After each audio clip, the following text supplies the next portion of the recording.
Hi everybody, welcome to My Good Life. My name is Uzma.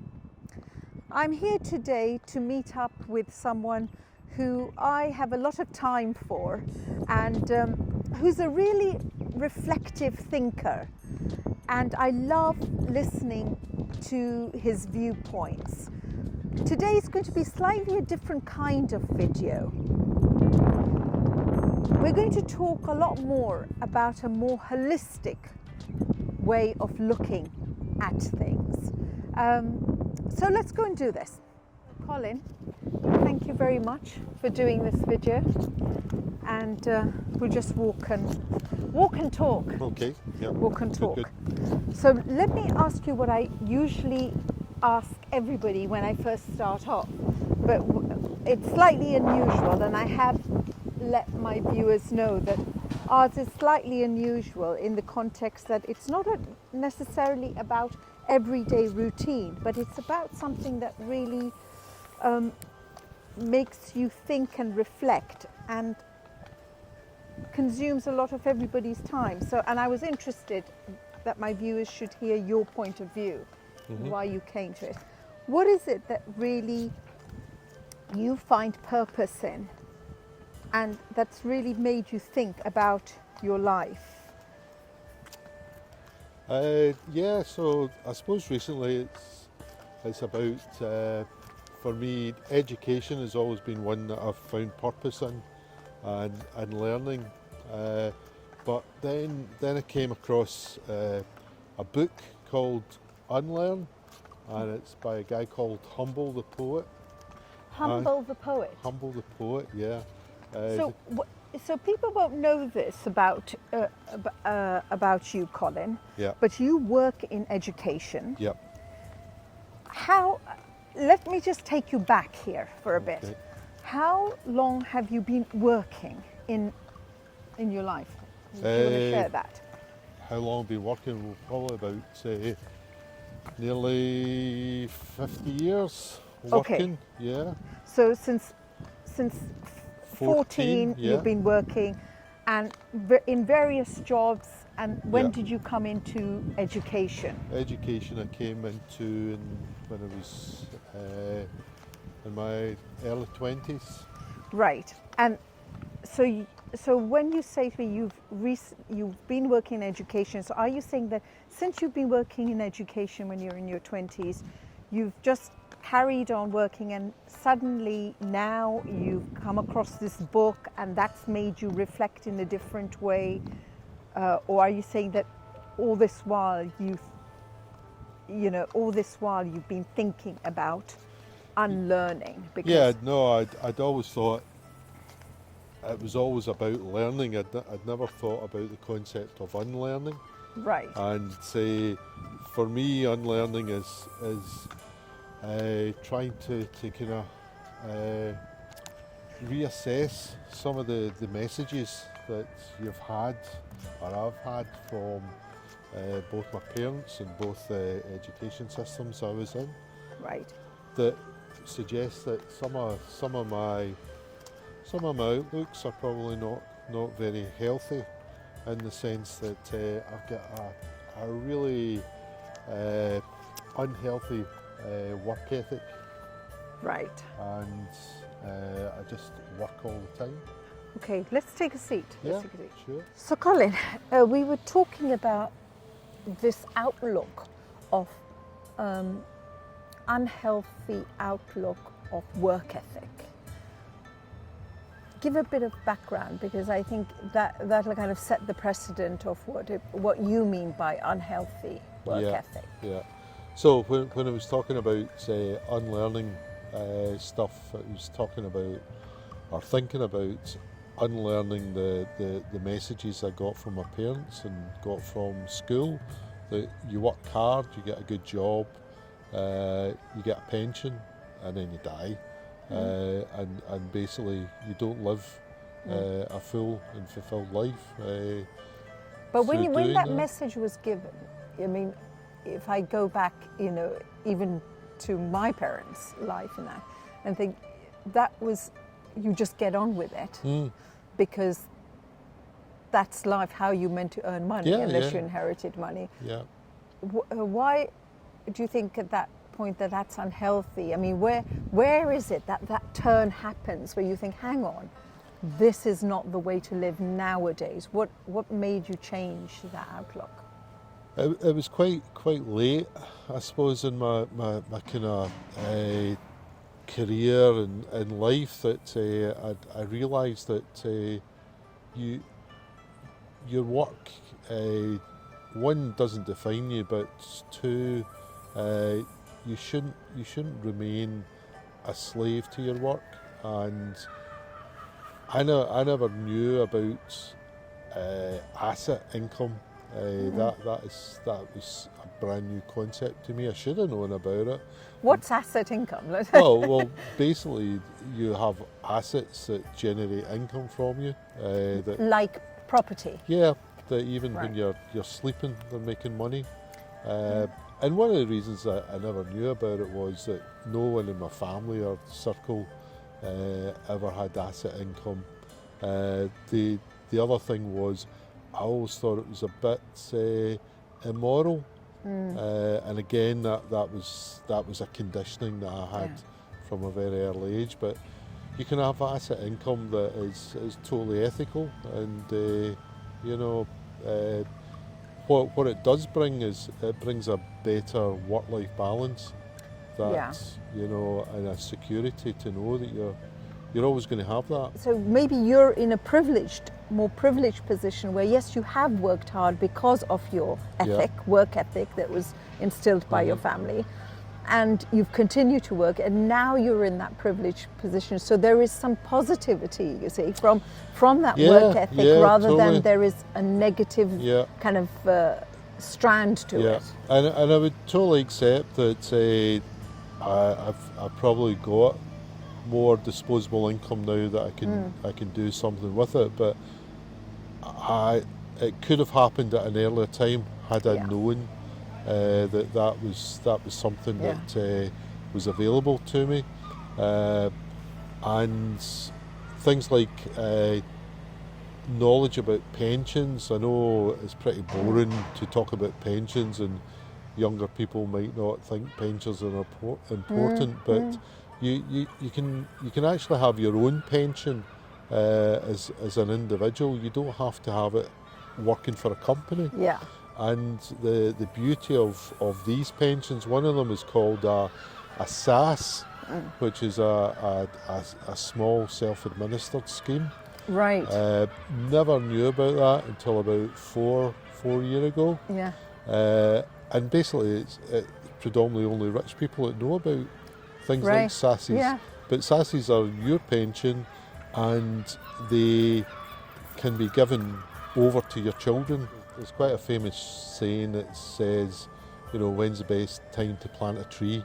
And that was 20 years ago. Yeah. But when's the second best time to plant a tree? And that is now. Yeah, that's a good. So it's still there, available to me. I would want people to actually inquire about these things, but also getting back to that process of unlearning and just thinking about all the things that I had learned at school and throughout my life, and about this working hard and having a job and really having quite an unhealthy work-life balance, which, as I say, came from that. So majority of time you were working since the age of 14, just all the time working. Yeah, because that was what you were told. You just work hard, and for me, my kind of work, I'm really fortunate working in the field of wellbeing.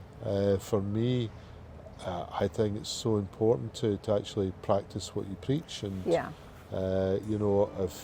if I'm talking about well-being, then how do I enhance my own well-being? Yeah. And much of that is about just getting that work-life balance. Yeah.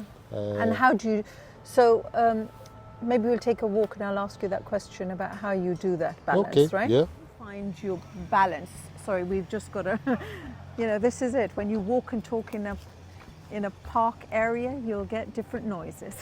Right, I'll ask that again. How is it that you're now finding your balance and through all this realization of both your finances, where you want to be in your life, how you wish to change things, where is it now? Are you slowly trying to do that? Yeah. Okay. Without a doubt, trying to kind of work out all the things that I enjoy in my job and matching. Like? Yeah. Working with other people, Right. and seeing people grow and develop. That's a real kind of buzz for me. One of the things that I love with regards to some of the teaching that I do is just seeing the kind of light bulb moments with people. Right. Things just come to them, and it's just like, wow. But it sounds to me like you're reflecting a lot about what does it mean to be alive at this stage, and what is it that I want, and what is it that I want to leave behind. Yeah, and I think one of the things that I've always been interested in is happiness, and how do you achieve happiness, and again, some of the different ways I've looked at it is your life and your outlook could actually be causing you unhappiness. Yeah. Because your aspirations are such that, well, for me it was having a life of no stress and a life of no, I suppose, mishaps or misfortunes, and that's just not what life's about. So it's about how do you deal with these, how do you get them integrated into your life. So that's what I kind of promote on this channel, which is I'm trying to look at the similarities we all have. A being we all, maybe working, trying to juggle multiple parts and facets of our life. The differences often lie with curveballs and with, let's say, expendable money, which allows us to have a different kind of lifestyle, bigger house, smaller house, holidays, right? Yeah. But the similarities, I think, lay within our need to continuously change. Yeah. Often we are always looking for happiness, right? Whatever that is, right? And that's why I wanted to focus on routines, because we do certain routines, all of us, right, that we take for granted: eating, sleeping, cooking, maybe, because what we are doing today here is reflecting a lot about life. Yeah. Is reflection a part of finding that happiness? For me, definitely. Reflecting both on my life and reflecting on things that I've learned throughout my life and continue to learn. Yeah. But most importantly is having the time and the space to be able to reflect. And you can do that because, what about your family now, your immediate family? Yeah, I'm still working towards that because I suppose what's kind of taken over when there's less demands on you from your family is that you fill that with working more. And over the last couple of years since coming out of lockdown, I've actually been working more than less. Than less. Yeah. So it's trying to reclaim that. So so that's where you come in with thinking about a balance, right? Totally. And I was thinking back when you were asking when I first got into education, and that was way back in my very early 20s. I'd only just turned 20 when I'd qualified as a youth and community worker, and it's the last time I can remember not having a list to do stuff. Wow. Way back in the early 20s, I didn't have a to-do list. Wow. Ever since then, You've I've had the always to-do. have these to-do lists. Maybe that's one of the things you can change now. Yeah. Maybe don't have a to-do list and just live life, really. Yeah. Yeah. Okay. Right. So, Colin, thank you so much for taking out some time and doing this with me. I know it's been difficult because the main reason is I've been thinking about how to best showcase your Colin's reflective thoughts. And part of the journey for me was how do I show the depth of Colin without it sounding like an interview? And Colin made it slightly easy that he's pretty easygoing. But he is a deep thinker, I feel. It's just very hard to get an essence of a person in such a short space of time and to project that to the viewer. So I think by asking these questions and you being very frank and open, I've captured some of your essence. Yeah, I think so. Thank you so much for your time. Yeah. And I'm going to leave it here. Okay, thank you. I think that was very interesting to hear Colin's reflections and how he had looked at his life, focused in on exploring mainly parts of his working life and trying to be mindful of where he was at right now and what changes he needed to bring. Part of the reason for doing these videos is really to say, how is it that we can find some positivity through simple routine tasks? Because we spend 80% of our time doing them. And why do we have to wait for a holiday or a curveball of life to make us mindful? When we spend so much of our time doing often very mundane tasks, we should be mindful most of the time. And if we focus in on that, we can achieve that. And Colin today showed a glimpse of that, I think. Him being reflective about his journey in life and where he wants to be is a very simple but difficult process. But you have to continually do it. You have to continually be in that moment. And it's a learning I take away from Colin. I have enjoyed talking to him. I do find talking to people about how they have got to the place where they've got very enlightening. So Colin, thank you so much for taking me on your journey, and everyone else, bye-bye.